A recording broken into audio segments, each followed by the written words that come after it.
Well, I got a bumper to paint here. I got to paint it all up. As you can see, it's pretty scabby. What I'm gonna do is I'm gonna tape everything off, give it a good sand, treat all the rust, hit her with the etching primer, sand it all up again, and then hit it with 2 coats of paint. It's gonna match, should match. We'll see what happens here. All right, now we got her all taped off here. We're gonna start doing a little bit of sanding. Now you got plastic ends. Plastic ends, you just, you know, unless you got big gouges here like there is there, just hit her with some 400 grit. You don't have to do anything serious to the sides. Try to make the gouges as smooth as possible. We'll put a tiny bit of filler in the gouges, but this front part, that's all steel.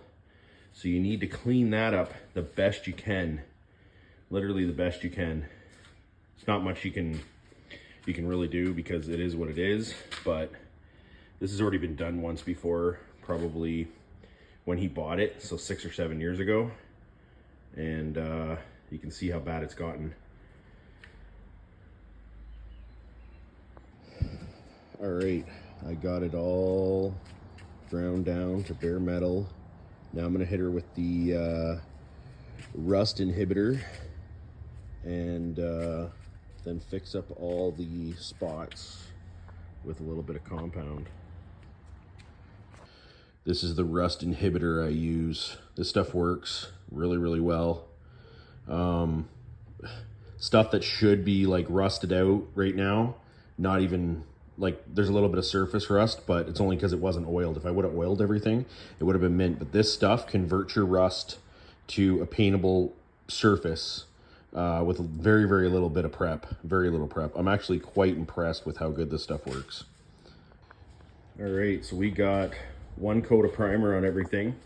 The reason why I chose to prime it first is to show all the imperfections. So I'm gonna hit her with a little bit of glazing compound, mastic, putty, whatever you wanna call it, Bondo. I'm gonna use the fiberglass one, not the one with the strands in it, just the regular fiberglass one. And I'm gonna hit her with that, add a little extra hardener in it so it cures faster, and then give it a quick sand, and then hit it again with the primer, and then again with the final coat. All right, so I know the front bumper doesn't look the greatest, but it's a million times better than what it was, and with what he wants to spend on it, it's gonna look amazing. This is 1 coat of the can of paint. The thing is it's a little bit off from the actual factory color. So I'm hoping it lightens up as it dries a tiny bit, but you know, again, it's a 15-year-old truck and he didn't want to spend a lot of money, so this is what we do.